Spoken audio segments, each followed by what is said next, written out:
Olá a todos, que a graça e a paz de Jesus estejam convosco. A vida são contrastes. Pensei neste tema quando lia Lucas capítulo 9, verso 28 até ao verso 43.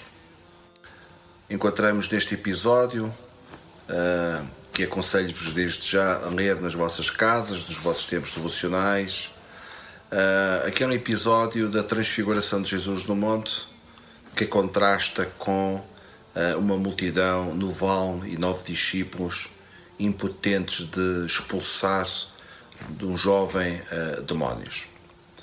A vida está cheia de contrastes.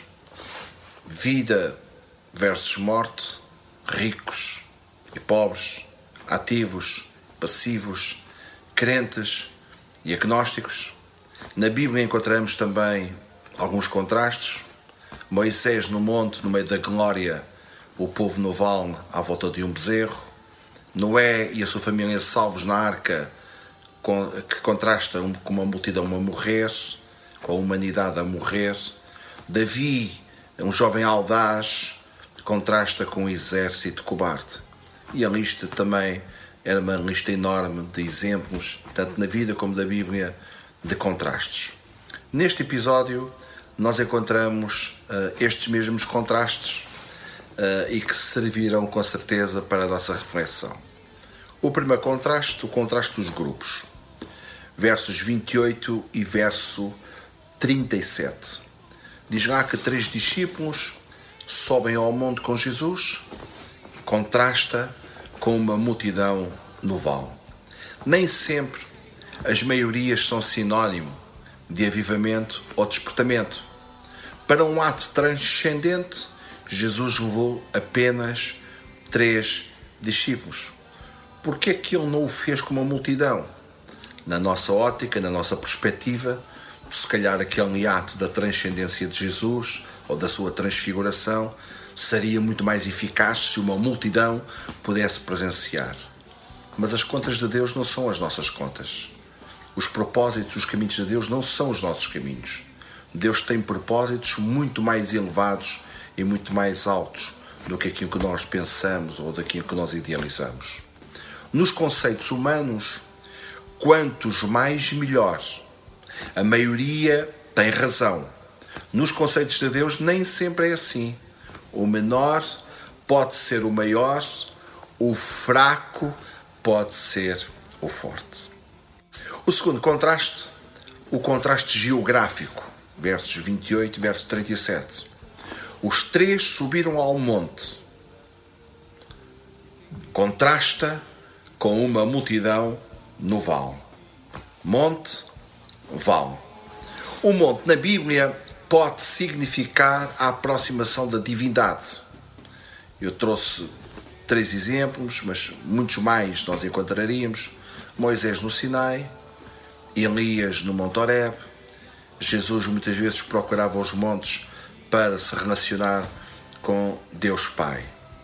Mas o vale pode significar o afastamento de Deus ou um lugar de depressão. Encontramos também um outro caso, Ló no Vale do Jordão, que levou à corrupção da sua família e por pouco ele não perdeu também a sua vida. Israel e Arão junto ao bezerro. Portanto, encontramos que, por um lado, subir ao monte pode significar a nossa aproximação de Deus, e descer ao vale pode significar, na linguagem bíblica, o nosso afastamento de Deus. O que é que Deus nos quer dizer? Que todas as vezes que nós dobrarmos os nossos joelhos, que nós abrimos a nossa Bíblia, que nós mantivermos uma comunhão com Ele, um relacionamento com Ele, é como se nós estivéssemos a subir ao monte. E este é o lugar onde um cristão, um filho de Deus, deve se posicionar. O aspecto geográfico é muito importante porque fala da nossa aproximação de Deus. O terceiro contraste é o contraste do propósito, versos 28 e verso 38. Diz lá no texto que eles subiram ao monte para orar a Deus, que contrasta com um pai que intercede aos discípulos. 3 vão para falar com Deus, ou 4, Jesus, vão orar a Deus Pai, e aqui encontramos um pai a procurar ou a interceder a favor do seu filho, a homens, a discípulos. Não percamos tempo dirigindo-nos às pessoas, sem antes primeiro falarmos com Deus. O homem é impotente em si mesmo e há coisas que só Deus pode atuar. Mateus 6 diz que o devemos buscar em primeiro lugar, acima ou à frente de coisas prioritárias da vida. Portanto, Deus aprecia quando nós o buscamos desta forma, quando nós, perante os dilemas da vida, temos a audácia de procurarmos a comunhão com Jesus e nos relacionarmos com Ele desta forma. Procura primeiro o Senhor. 4º contraste, o contraste espiritual. Versos 29 a 39. Jesus manifesta a sua glória, que contrasta com as manifestações demoníacas lá no vale. As manifestações da glória de Jesus proporcionam êxtase, transcendência, liberdade, poder, paz, unção, etc, etc, etc. As manifestações demoníacas trazem tristeza, aflição, angústia, desespero, traumas, etc, etc. No mundo espiritual, o que mais alimentarmos é o que mais se manifestará em nós.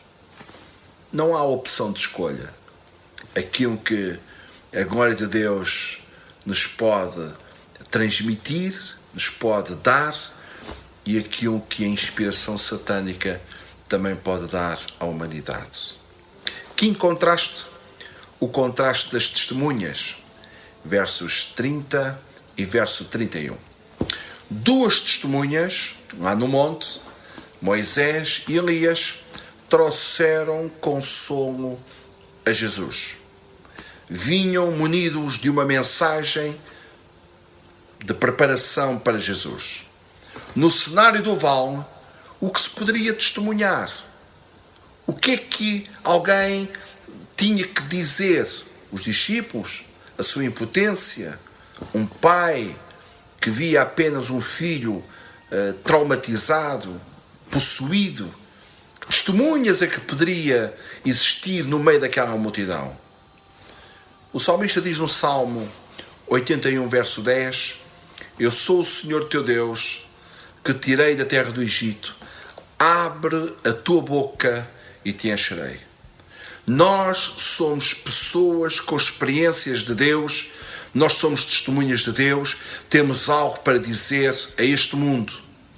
Se nós temos uma experiência de monte, de relação com Deus, de vermos a sua glória, alguma coisa temos para dizer. Se a nossa vida está cheia do Espírito Santo, que é Deus, então nós seremos testemunhas. Que testemunhos ou que testemunhas somos e que mensagem é que possuímos? Quem é que influencia a nossa vida?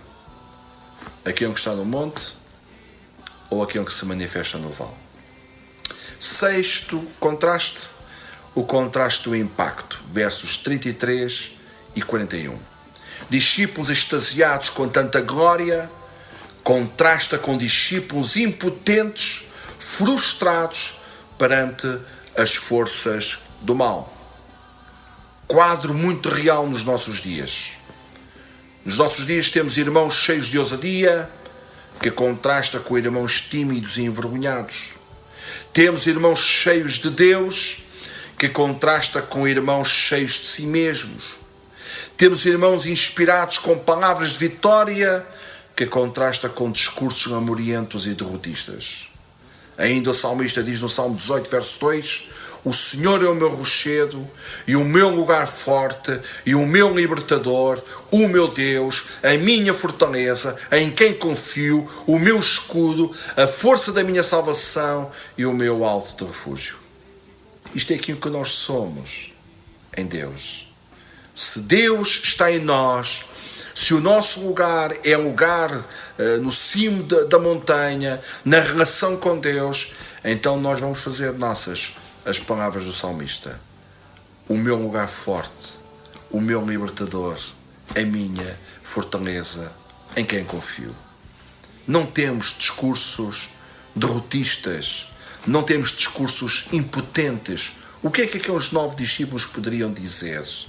O que é que aqueles 9 discípulos poderiam fazer? Que o Senhor nos ajude a nos posicionarmos no monte. 7º contraste: o contraste de Deus versus diabo, versos 35 e verso 43. Deus falou para confirmar Jesus lá no monte, que contrasta com os demónios que confirmaram a possessão do jovem. Por um lado, Deus confirma, há uma voz audível, Deus falou, os discípulos ouviram. Por outro lado, aquele jovem mal poderia falar, porque os demónios, possuindo a sua própria vida, não lhes permitia isso.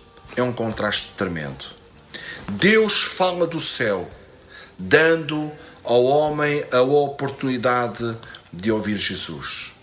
Os espíritos malévolos, indelicados, possuem e falam pelo jovem que não tem vontade própria. É uma diferença abismal entre a ação do espírito delicado, cavalheiro, que bate à porta do coração, se alguém abrir, ele entrará e ceará, que contrasta com espíritos indelicados que possuem sem pedir autorização e amarram e escravizam tantos à nossa volta. Não existe, meus irmãos e amigos que estão a ouvir esta mensagem, não existe alternativa possível. Deus ou o diabo. Não existe alternativa. Deus, ou nós damos lugar à sua voz, ou nós damos lugar à sua palavra, ou nós seguimos os seus conselhos, ou nós atentamos para a voz do Espírito Santo, ou então o diabo tomará conta da vida do homem, da mulher, que estão distraídos para as coisas de Deus. O segredo é o que nós vamos ver no último contraste. Mas esta casta de demónios não se expulsa senão pela oração e pelo jejum. E este é o contraste do poder, verso 40 e verso 42. Jesus, cheio de autoridade, contrasta com discípulos sem poder. Porquê? O Senhor dá essa resposta num texto paralelo em Mateus, no capítulo 17, verso 21. Esta casta de demónios só se expulsa com oração e com jejum. O que é que Jesus tinha ido fazer com os seus discípulos ao monte? Lá no princípio nós vimos, ele foi para orar. O que é que os discípulos estavam a fazer no vale? Simplesmente à volta de um espetáculo, à volta de alguém que estava naquele estado dramático, um pai destroçado, uma família sofrida com certeza. Que quadro incrível. Então nós precisamos entender que é no monte, é na relação com Deus, é perto de Jesus, é dentro da nuvem. Diz que uma nuvem os ocultou. É na nuvem que nós ouvimos a voz de Deus. Procura o Senhor. Toma esta decisão de cada vez mais procurares a relação com Deus. Nós não somos pessoas perfeitas. Nós temos tendências constantes de errar, de pecar, mas o Senhor é bom. A sua graça nos alcança, mas alcança aqueles que o buscam, alcançam aqueles que acedem ao seu convite, aqueles que abrem a porta do seu coração, aqueles que com certeza mantêm uma relação estreita com Ele. Isto é mais do que religião, isto é mais do que filosofias, isto é vivência, isto é o estilo de vida. Procura Jesus na tua vida e Ele abençoará a tua alma. O meu sincero desejo é que possas ser muito abençoado, que nestes dias difíceis que estamos a viver possa haver proteção de Deus sobre a tua vida, a tua família, mas não te esqueças de buscar o Senhor de todo o teu coração. Renovo a ideia de subscreverem, divulgarem este canal com estas pequenas mensagens, conselhos da parte de Deus. Tentamos não ser exaustivos, mas que possa trazer uma palavra de edificação e de ânimo para a vossa vida, de ensino e de instrução, para que sejamos cada vez mais formados no conhecimento do Senhor. Que Deus ricamente te abençoe. Amém.